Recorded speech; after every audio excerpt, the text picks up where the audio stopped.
saya Silva Sidron Azahra dengan nomor NPM 2140149. Nama saya Trianggreni dengan nomor NPM 214010151. Nama saya Alia Rahma Hironisa dengan NPM 214010152. Nama saya Bang Mangrianto dengan nomor NPM 214010170.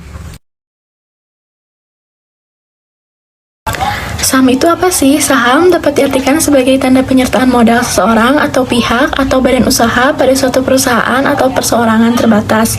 Dengan menyertakan modal tersebut, maka pihak tersebut memiliki klaim atau hak atas pendapatan perusahaan, aset perusahaan, dan berhak hadir dalam rapat umum pemegang saham atau RUPS. Terus apa sih keuntungan kalau kita punya atau beli saham dari suatu perusahaan? Keuntungannya yaitu disebut dengan dividen. Apa itu dividen? Dividen merupakan pembagian keuntungan yang diberikan perusahaan dan berasal dari keuntungan yang dihasilkan perusahaan. Dividen ini diberikan setelah mendapat persetujuan dari pemegang saham dalam RUPS. Terus ada gak sih resiko yang akan kita alami atau yang akan kita dapat kalau misalnya kita beli saham? Tentunya ada. Yang pertama ada capital gain. Capital gain ini merupakan selisih antara harga beli dan harga jual. Capital gain terbentuk dengan adanya aktivitas perdagangan saham di pasar sekunder.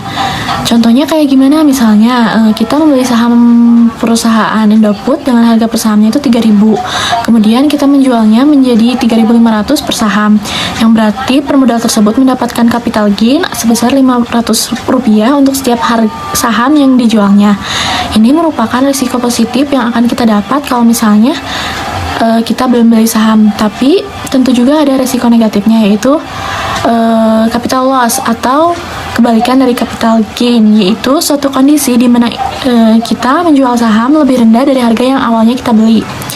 Contohnya bagaimana? Misalnya PT ABC yang dibeli dengan harga 2.000 per saham, kemudian saham tersebut terus mengalami penurunan hingga akhirnya mencapai harga di Rp1.400 per saham.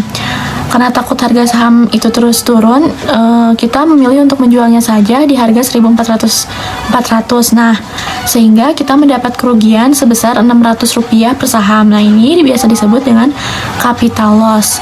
Tapi ada yang lebih parah, yaitu risiko likuiditas, yang mana perusahaan yang kita beli sahamnya itu mengalami kebangkrutan atau kepailitan yang dinyatakan oleh pengadilan dan perusahaan itu dibubarkan. Terus gimana sih kalau misalnya suatu hari nanti misalnya terjadi risiko likuiditas itu?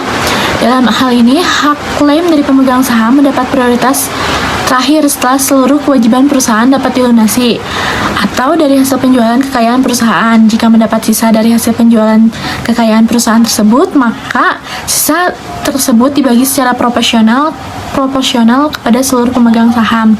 Misalnya perusahaan itu seperti mengalami kebangkrutan, lalu yang diutamakan itu menjual seluruh aset perusahaan dan membayar kepada semua hutang yang ada di perusahaan tersebut. Lalu kalau misalnya ada sisa dari keuntungan atau sisa dari keuntungan penjualan aset itu, maka si keuntungan itu dibagi secara rata kepada pemegang saham lainnya. Lalu ada indeks harga saham. Indeks harga saham ini terbagi menjadi beberapa bagian. Yang pertama ada indeks individual, menggunakan indeks harga masing-masing saham terhadap harga dasarnya atau indeks masing-masing saham yang tercatat di BEI. Lalu yang kedua ada indeks harga saham sektoral, menggunakan semua saham yang termasuk dalam masing-masing sektor.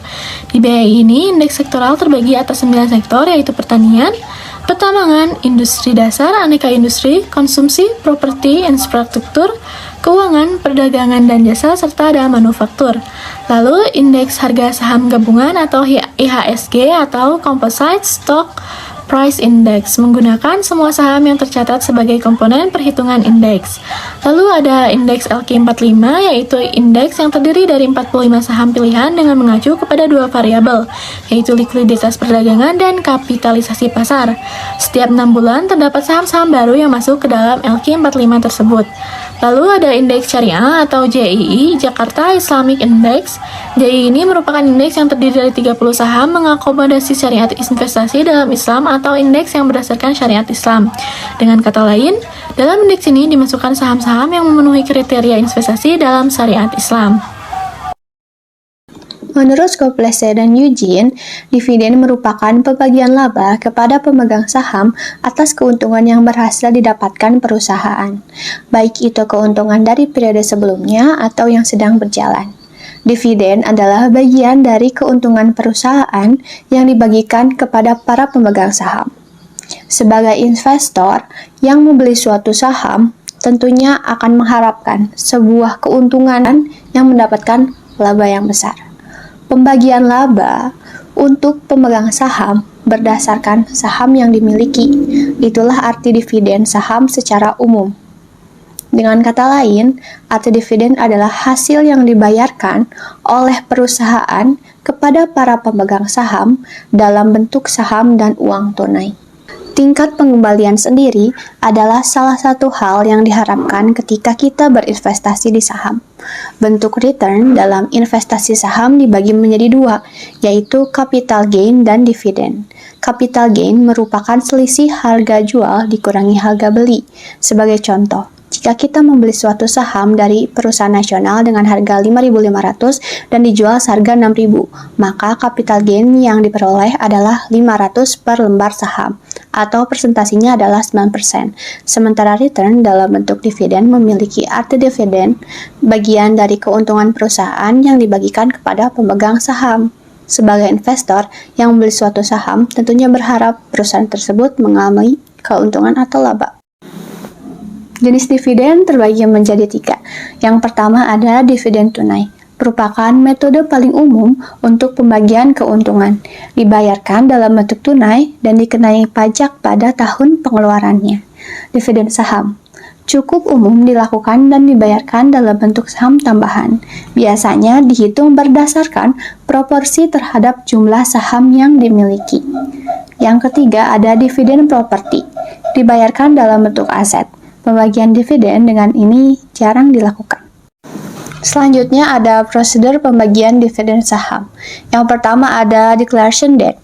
Tanggal ini adalah waktu saat perusahaan mengumumkan jumlah dividen yang akan dibagikan kepada pemegang saham. Tanggal ini akan dilakukan sebelum dividen saham dibagikan kepada pemegang saham. Tanggal ini akan dilakukan sebelum dividen saham dibagikan. Yang kedua ada cum dividend. Hari terakhir, para investor bisa menerima hak pembagian dividen saham.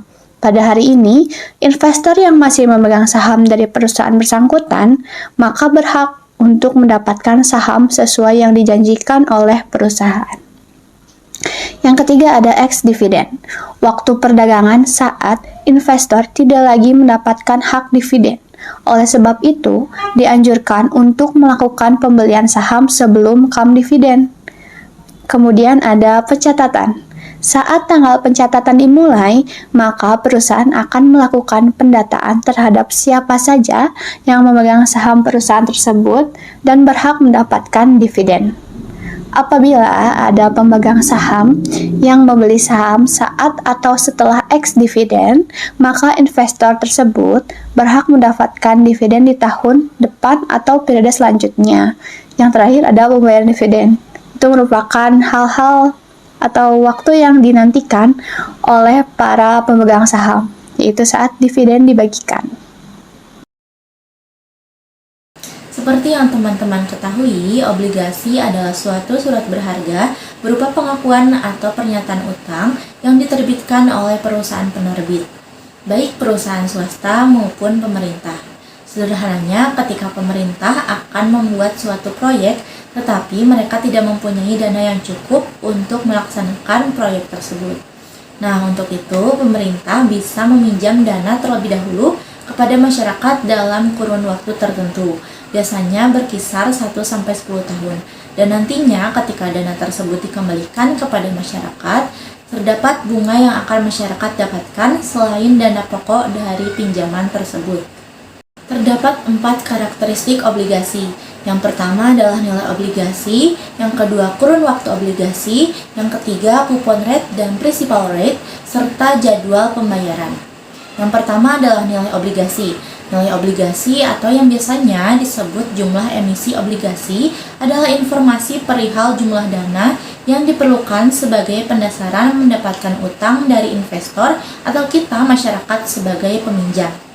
Besaran nominal yang dikeluarkan harus ditentukan oleh aliran arus kas perusahaan, kinerja perusahaan, dan tujuan bisnis agar investasi obligasi bergerak sesuai fakta. Misalkan perusahaan A memiliki proyek ekspansi dengan biaya 800 juta. Dari nominal 800 juta tersebut, perusahaan A bisa meminta bantuan modal dari masyarakat dengan menerbitkan surat utang atau obligasi. Nah, saat perjanjian berlangsung dengan calon investor, perusahaan A akan menjelaskan tujuan kerja, arus kas, serta kinerja bisnis agar investor percaya untuk menanamkan modalnya ke perusahaan tersebut.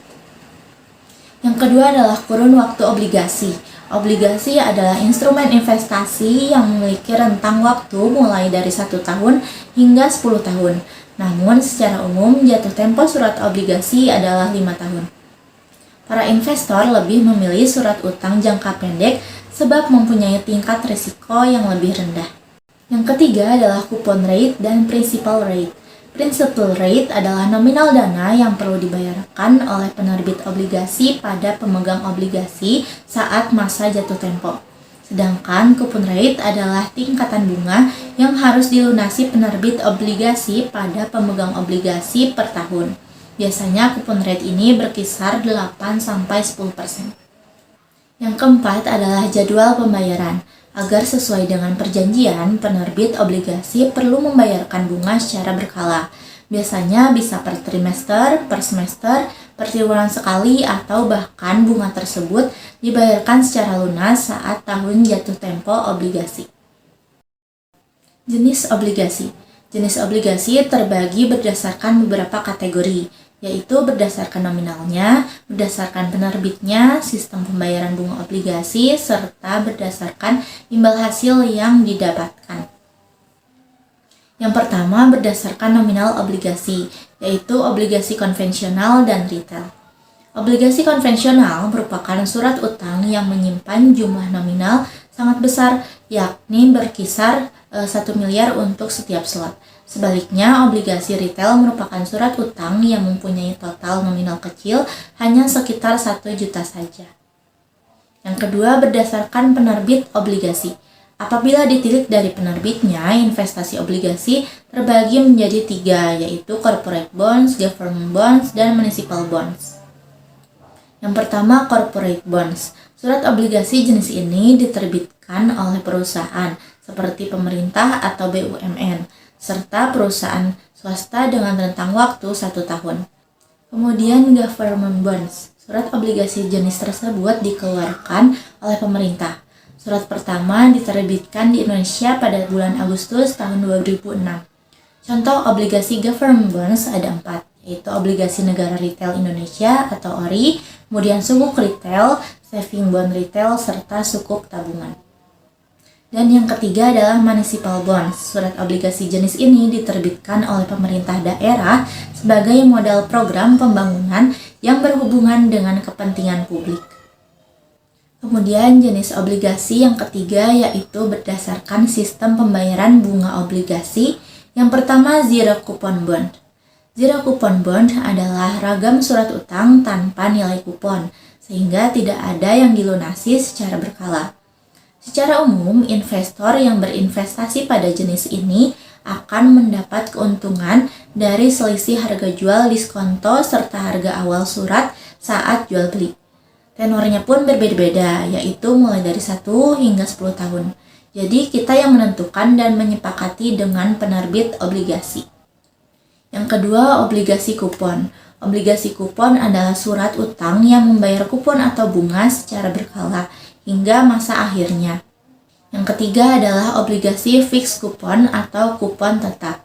Obligasi kupon tetap adalah surat utang yang dapat membayarkan bunga atau kupon secara berkala dan jumlahnya tetap hingga jatuh tempo. Dan yang terakhir adalah obligasi floating coupon atau kupon mengambang. Jenis ini memberikan kesempatan pada investor untuk mendapatkan bunga atau kupon dengan jumlah yang berubah-ubah dari waktu ke waktu. Pada saat pembayaran kupon pertama, kupon atau bunga tersebut merupakan batas minimal untuk kupon-kupon selanjutnya hingga jatuh tempo. Dan jenis obligasi yang terakhir berdasarkan imbal hasil yang didapatkan. Jika berdasarkan penilaian obligasi atau hasil keuntungan yang didapatkan pemegang surat utang, jenisnya terbagi menjadi dua, yaitu konvensional dan obligasi syariah atau sukuk. Pada obligasi konvensional, jenis surat utang tersebut menggunakan sistem bunga atau kupon yang dibayarkan secara berkala hingga jatuh tempo. Sedangkan jika kita memilih berinvestasi pada obligasi syariah, kita akan menggunakan sistem bagi hasil atau nisbah untuk mendapatkan keuntungan. Setiap pengelolaan dana menerapkan prinsip syariah Islam, sehingga tidak ada unsur riba. Pembayaran nisbah tetap dilakukan oleh perusahaan secara berkala hingga jatuh tempo. Sebagai efek yang bisa diperdagangkan, kita bisa membelinya di dua pasar obligasi, yakni pasar primer dan sekunder. Pasar primer adalah tempat diperdagangkannya obligasi saat mulai diterbitkan. Salah satu persyaratan transaksi di pasar primer yang ditetapkan ketentuan pasar modal adalah obligasi harus dicatatkan di Bursa Efek untuk dapat ditawarkan kepada masyarakat. Dalam hal ini adalah Bursa Efek Indonesia atau BI. Selanjutnya ada pasar sekunder. Pasar sekunder merupakan tempat diperdagangkannya kembali ke obligasi setelah diterbitkan dan tercatat di BI. Jadi investor bisa kembali menjual obligasi di pasar sekunder walaupun sebelum tahun jatuh tempo. Obligasi dapat disebut sebagai investasi yang resikonya kecil, karena kita sudah mendapatkan kepastian berapa uang yang akan dikembalikan oleh penjual obligasi. Obligasi berbeda dengan cara investasi lain, misalnya dengan saham. Perbedaannya, kita meminjamkan uang dan uang tersebut akan kembali dengan nominal yang telah disepakati. Sedangkan saham, kita membeli saham dan saham harganya bisa naik turun tergantung mekanisme pasar. Sehingga ketika kita investasi pada saham, outcome-nya sulit diprediksi. Berbeda dengan obligasi yang sudah bisa diprediksi nantinya berapa outcome yang akan kita dapatkan. Tadi pun sudah disebutkan bahwa obligasi memiliki resiko kecil. Tetapi bukan berarti obligasi ini merupakan investasi yang tidak mempunyai resiko. Contoh resiko obligasi adalah ketika penjual obligasi tidak membayar utangnya, yang disebut dengan default risk. Misalnya terdapat perusahaan yang kita beli obligasinya, tetapi mereka mengalami kebangkrutan atau mengalami beberapa kendala, dan akhirnya mereka tidak bisa membayar utang tersebut. Untuk itu, jika kita ingin membeli obligasi, penting untuk kita melihat portofolio penjual obligasi, terutama perusahaan swasta. Kira-kira mampu atau tidak perusahaan tersebut membayar utang yang mereka pinjam. Tetapi mungkin untuk pemerintah resikonya kecil. Untuk mereka tidak membayar utangnya karena sudah diatur dalam undang-undang. Oleh karena itu, obligasi pemerintah jauh lebih populer dibandingkan dengan obligasi perusahaan karena default risk yang kecil. Di sini saya akan menjelaskan sebuah materi tentang reksadana, yang dimana pengertian reksadana adalah salah satu alternatif investasi bagi masyarakat pemodal, khususnya pemodal kecil dan pemodal yang tidak memiliki banyak waktu dan keahlian untuk menghitung risiko atau investasi mereka. Reksadana dirancang sebagai sarana untuk menghimpun dana dari masyarakat yang memiliki modal, mempunyai keinginan untuk investasi namun hanya memiliki waktu dan pengetahuan yang terbatas. Dan selanjutnya ada jenis-jenis reksadana, yang dimana yang pertama ada reksadana dana pasar uang atau money market funds.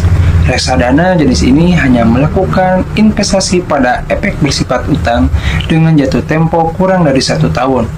Tujuannya adalah untuk menjaga likuiditas dan pemeliharaan modal.